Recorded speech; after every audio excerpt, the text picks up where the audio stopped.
സമസ്ത കേരള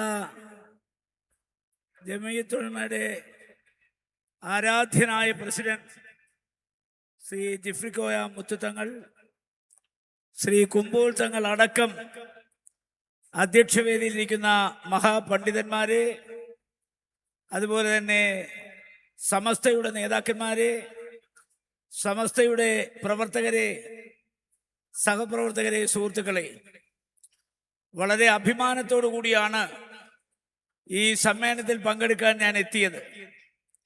കഴിഞ്ഞ 2.5 മണിക്കൂറോളമായി സമസ്തയുടെ പ്രസിഡന്റ് ശ്രീ ജിഫ്രിക്കോയ മുത്തുതങ്ങളെ കാണാൻ, അദ്ദേഹത്തെ സ്വീകരിക്കാൻ ഞാൻ ആകാംക്ഷയോടുകൂടി കാത്തിരിക്കുകയായിരുന്നു. കാരണം അദ്ദേഹം ഒരു വലിയ ദൗത്യമാണ് ഏറ്റെടുത്തിരിക്കുന്നത്. കന്യാകുമാരിയിൽ നിന്ന് ആരംഭിച്ച ഈ സന്ദേശയാത്ര കേരളത്തിലെ വിവിധ ജില്ലകളിൽ പര്യടനം നടത്തിയിട്ടാണ് ഇന്ന് തളങ്കരയിലെ മലിക് ദിനാറിന്റെ ഈ പുണ്യഭൂമിയിലെത്തിയത്. നിങ്ങൾക്കറിയാം, വടക്കേ ഇന്ത്യയിൽ അജ്മീർ എന്ന് പറയുന്ന പോലെ തെക്കേ ഇന്ത്യയിൽ നമ്മൾ അറിയപ്പെടുന്ന നാഗൂർ, അതുപോലെ എർവാടി, ഭീമാപ്പള്ളി, അത് കഴിഞ്ഞാൽ പിന്നെ ഏറ്റവും പ്രശസ്തമായ ഒരു തീർത്ഥാടന കേന്ദ്രമാണ് ഈ തളങ്കരയിലെ മലിക് ദിനാർ പള്ളി.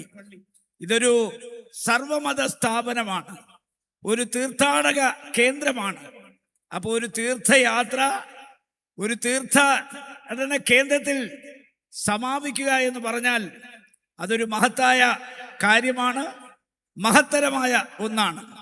സാമ്രാജ്യത്വവാദികളായ ബ്രിട്ടീഷുകാർ ഇന്ത്യ അടക്കി വാണിരുന്ന കാലത്ത് നമ്മുടെ പ്രവാചകനായ മുഹമ്മദ് നബിയുടെ അനുയായികൾ, ഏകദൈവ വിശ്വാസികൾ, അവരെ സംഘടിപ്പിച്ചിട്ടാണ് ഈ സംഘടന രൂപീകരിച്ചിരിക്കുന്നത്. ഈ സംഘടന കടന്നു ചെല്ലാത്ത ഒരു മേഖലയുമില്ല. വിദ്യാഭ്യാസ മേഖലയുണ്ട്, മാധ്യമ പ്രവർത്തന മേഖലയുണ്ട്, ആരോഗ്യ മേഖലയുണ്ട്, ജീവകാരുണ്യ മേഖലയുണ്ട്. സമസ്ത കടന്നു ചെല്ലാൻ ഇനി ഒരു മേഖലയും ബാക്കിയില്ല. സമസ്തയുടെ പ്രവർത്തനങ്ങൾ വളരെ ആകാംക്ഷയോടുകൂടിയാണ് നമ്മൾ നോക്കിക്കാണുന്നത്.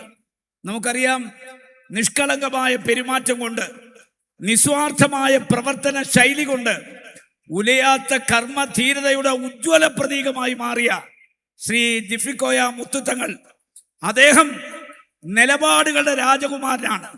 ഒരു കാര്യം പറഞ്ഞാൽ അതിൽ അടിയുറച്ചു നിൽക്കും.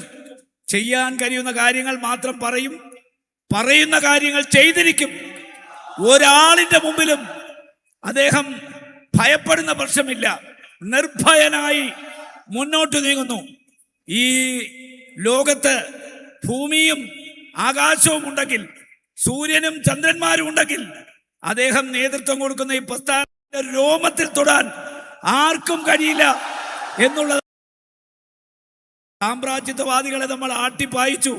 പക്ഷേ പ്രവാചകൻ നയിച്ച പാതയിലൂടെ, പ്രവാചകൻ തെളിച്ച പാതയിലൂടെ ആത്മീയ വിദ്യാഭ്യാസവും അതുപോലെ തന്നെ ഭൗതിക വിദ്യാഭ്യാസവും കൊടുക്കുന്ന നമ്മളോട് ഒരു കാര്യം ഞാൻ പറയാം. സാമ്രാജ്യത്വവാദികൾ ഭരിച്ച കാലത്തേക്കാൾ ഇസ്ലാമിക സമൂഹം ഏറ്റവും വെല്ലുവിളികൾ നേടുകയാണ്. കാശ്മീരിൽ നമ്മളെ ഉപദ്രവിച്ചു. 370 എടുത്തു കളഞ്ഞു, 35A എടുത്തു കളഞ്ഞു. മുത്തലാഖ് സിവിൽ നിയമം അത് ക്രിമിനൽ നിയമമാക്കി മാറ്റി. ഇന്ത്യയുടെ ഭരണഘടന പറയുന്നത് ഇവിടെ ജനിച്ചവർ മുഴുവൻ ഭരണഘടന മുമ്പിൽ സമന്മാരാണ്. The state shall not deny to any person equality before law or equal protection of the law within the territory of India. 80% ഹിന്ദുക്കൾക്ക് ഈ രാജ്യത്ത് എന്ത് അവകാശമുണ്ടോ അത് മുസൽമാനുണ്ട്, ക്രിസ്ത്യാനിക്കുണ്ട്, പാർസിക്കുണ്ട്, ബൗദ്ധനുണ്ട്, ജൈനനുണ്ട്, സിഖുകാരനുണ്ട്. ഇന്ത്യയുടെ മണ്ണിൽ ജനിച്ചു വീഴുന്ന ഒരു പൗരനും 2ാം തരം പൗരന്മാരല്ല, ഒരേ പൗരന്മാരാണ്. ഭരണഘടനയുടെ ആർട്ടിക്കിൾ 14, 15 അമൻഡ് ചെയ്ത് 2 തരം പൗരന്മാരെ ഉണ്ടാക്കാനാണ് പൗരത്വ നിയമം ഭേദഗതി ചെയ്തത്. ഇതാ അള്ളാഹുവിന്റെ സ്വത്ത്, വഖഫ് ഭൂമി പിടിച്ചെടുക്കാനുള്ള ഹീനമായ ശ്രമം നടക്കുന്നു. അതുകൊണ്ട് ഞാൻ ദീർഘമായി പ്രസംഗിക്കുന്നില്ല. ഞാൻ എൻ്റെ ആരാധ്യനായ നേതാവിനോട് പറയുന്നു, എത്തേണ്ടത് അടുത്തെത്തിയാലും ശരി, മധ്യേ മരണം വിഴുകിയാലും ശരി, ഇസ്ലാമിന്റെ അവകാശങ്ങൾ കവർന്നെടുക്കുന്നവർക്കെതിരെ പോരാടണം, അവസാന ശ്വാസം വരെ പോരാടണം. അങ്ങക്ക് അതിനുള്ള കരുത്തുണ്ട്, ശക്തിയുണ്ട്. സർവശക്തനായ തമ്പുരാൻ അങ്ങക്ക് ആയുസ് തരും. ഈ ആയുസ് ഉപയോഗിച്ച് ഇവിടെ നടക്കുന്ന ഹീനമായ ശ്രമങ്ങളെ ചെറുത്തു തോൽപ്പിച്ച് ഇസ്ലാമിക സമൂഹത്തിന് നീതി വാങ്ങിക്കൊടുക്കാൻ പടച്ച തമ്പുരാൻ അങ്ങേ അനുഗ്രഹിക്കട്ടെ, ആശീർവദിക്കട്ടെ. ഈ പ്രൗഢഗംഭീരമായ ജാഥ നയിച്ച് ഇവിടെ എത്തിച്ചേർന്ന അദ്ദേഹത്തിന് എല്ലാവിധ ഭാവുകങ്ങളും നേർന്നുകൊണ്ട്, ആശംസകൾ നേർന്നുകൊണ്ട്, ഈ പ്രസ്ഥാനം ഇനിയും കൂടുതൽ കരുത്തോടെ മുന്നോട്ട് പോകട്ടെ എന്ന് പ്രാർത്ഥിച്ചുകൊണ്ട് ഞാൻ എൻ്റെ എളിയ വാക്കുകൾ ചുരുക്കുന്നു. നമസ്കാരം. ജയ് ഹിന്ദ്.